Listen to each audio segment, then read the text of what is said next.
revelação geral. O que é isso? Revelação geral de Deus. Tem mais de um tipo de revelação? Como assim Deus se revela de modo geral? A revelação geral de Deus é para salvar o homem? Ou ela tem outro propósito? Que propósito é esse? O que é essa tal de revelação geral? Olá, eu sou Elbert Souza e esse é o canal Teologia Descomplicada, onde eu ajudo você a obter um conhecimento mais profundo da palavra de Deus. Diz para mim, é isso que você quer? Aprofundar seu conhecimento? Então você precisa fazer isso que eu vou te falar.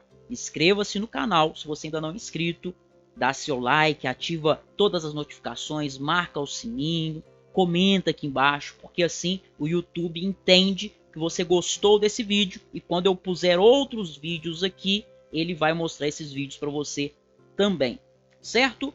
Muito bem, a gente vai falar nesse vídeo aqui, nessa pequena aula, eu vou falar para você sobre a revelação geral de Deus, as principais coisas que você precisa saber sobre esse assunto. E você sabe que durante o vídeo eu vou falar aqui 3 palavras-chave. Você deve anotá-las e enviar para mim. Como que eu envio para você, professor Elbert? Através do link que está aqui na descrição, você pode enviar essas 3 palavras-chave para mim. Para que eu vou enviar essas 3 palavras-chave?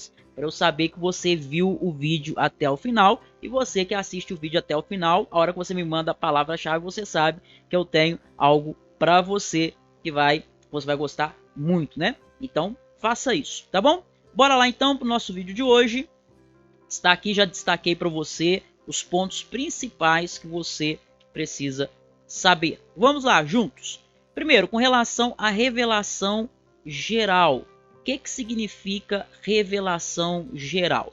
A revelação geral é o termo que é usado para fazer menção ao fato de que Deus se faz conhecido como? Anote isso, viu? Para você não se esquecer. Deus se faz conhecido na criação, Deus se faz conhecido na consciência do homem, Deus se faz conhecido na história. Então, quando a gente fala de Deus se revelando por meio da criação, quando a gente fala de Deus se revelando por meio da consciência e quando a gente fala de Deus se revelando por meio da história, nós estamos falando da revelação geral, tá bom? Da revelação geral. Deus se revelando por meio da criação tem a ver também com aquilo que a gente chama de teologia natural, porque natural tem a ver com a natureza. Então, isso é a revelação geral. Professor, tem um outro tipo de revelação? Tem uma outra forma pela qual Deus se revela? Sim, tem. Como se chama? Revelação especial. Então nós temos a revelação geral. Deus se revela na consciência, na natureza, na história. E nós temos revelação especial. Olha aqui, ó. Revelação especial, tá bom? Professor, o que é isso? Revelação especial. É Deus se revelando de forma salvífica através de Jesus na Escritura. Mas esse vídeo não é sobre revelação especial. Esse vídeo é sobre revelação geral. Se você quiser, olha aqui para mim, se você quiser que eu grave um vídeo especificamente falando sobre a revelação especial, eu posso gravar. Coloque aqui embaixo nos comentários para mim, tá bom? Então, a primeira palavra-chave é geral. Anote aí. O que mais que eu separei aqui para você, que é importante você saber? Um texto muito importante da Bíblia, quando a gente fala de revelação geral, um texto clássico para se falar da revelação geral, e que eu sugiro que você leia depois, anote e leia depois, é Romanos capítulo 1, do verso 18 ao verso 32. Essa passagem mostra que Deus se faz conhecido nas coisas da criação. Você vai ver isso no versículo 20 e 25. Deus se faz conhecido por meio da criação. E essa passagem também nos mostra que Deus se faz conhecido por meio da consciência do homem. Quando diz neles, né? lá no versículo 19, certo? Agora vem a questão, a revelação geral, ela pode salvar alguém?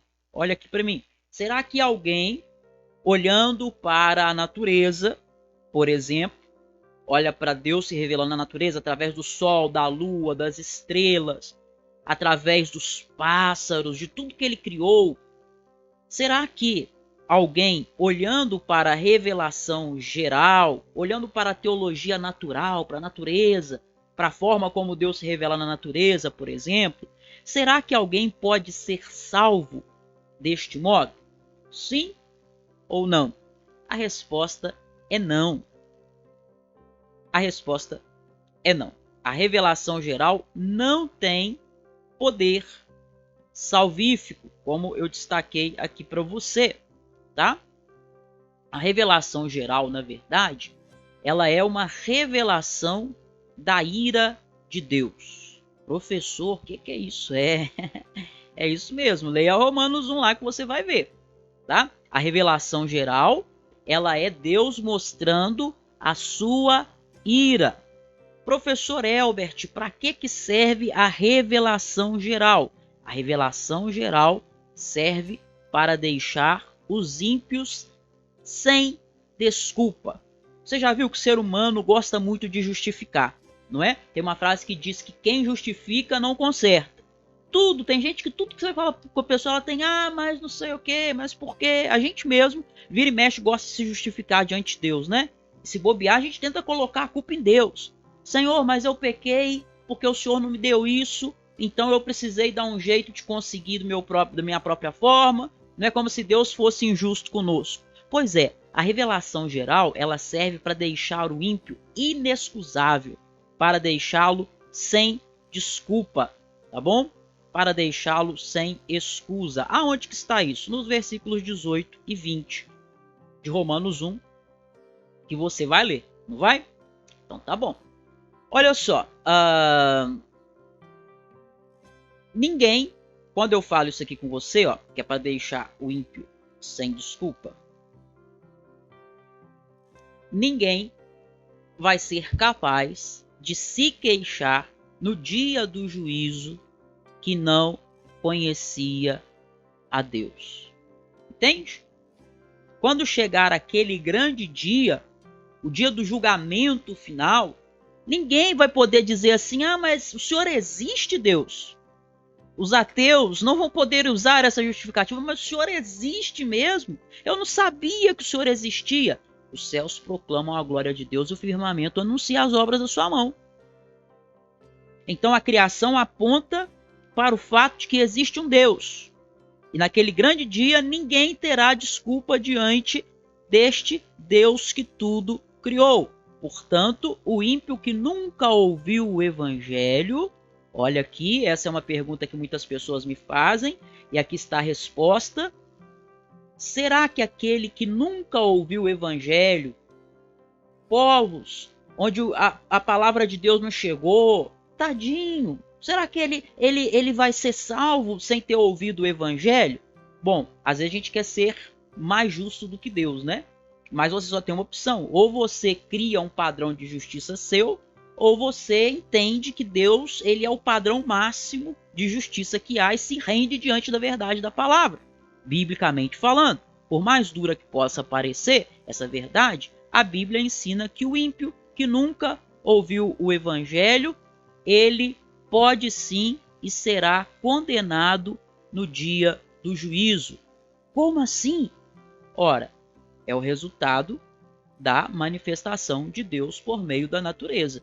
Como Deus se manifesta por meio da natureza, mesmo aquele que nunca ouviu o evangelho será condenado em função deste conhecimento. Então a revelação geral, ela não é, olha aqui para mim, a revelação geral, ela não é suficiente para salvar o ímpio, mas ela é suficiente para condenar o ímpio, certo?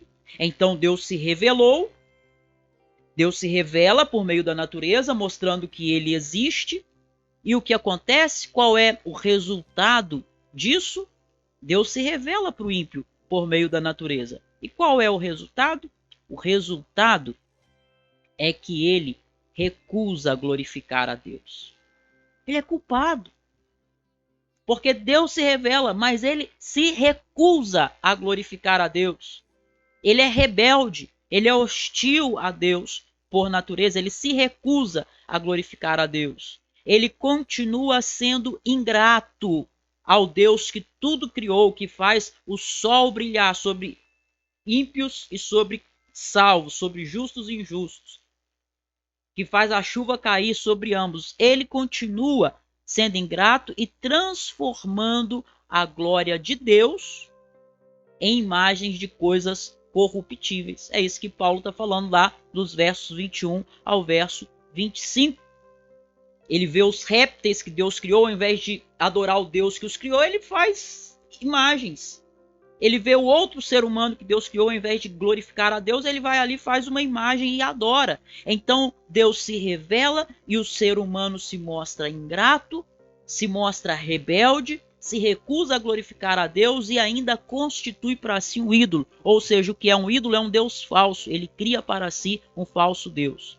Portanto, como a Escritura diz em Romanos 1, eles não estão, olha isso, deixe-me até destacar aqui, eles não estão procurando a verdade. Não estão.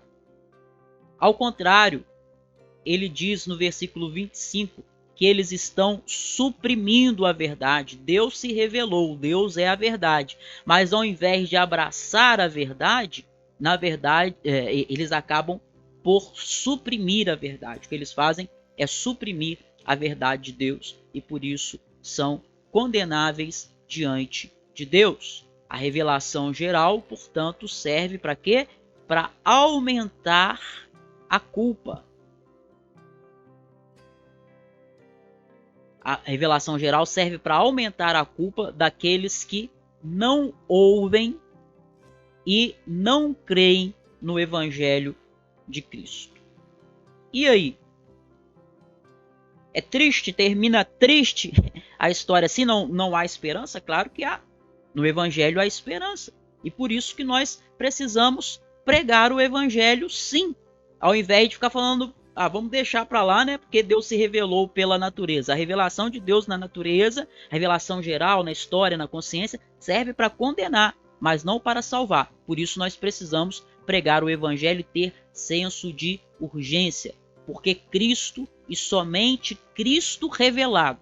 Como que Cristo é revelado? No Evangelho. Como o poder e a sabedoria de Deus para a salvação. De forma que sem o Evangelho não há nenhuma esperança de salvação. Certo? Muito bem, pessoal. A segunda palavra-chave, não esqueci, é Romanos. E a terceira palavra-chave é culpa. Certo? Estão aí as três palavras-chave. Mande para mim. Mande se você comente aqui o que você aprendeu com esse vídeo aí. E se você gostou. Um grande abraço. Que Deus abençoe você. Eu fui.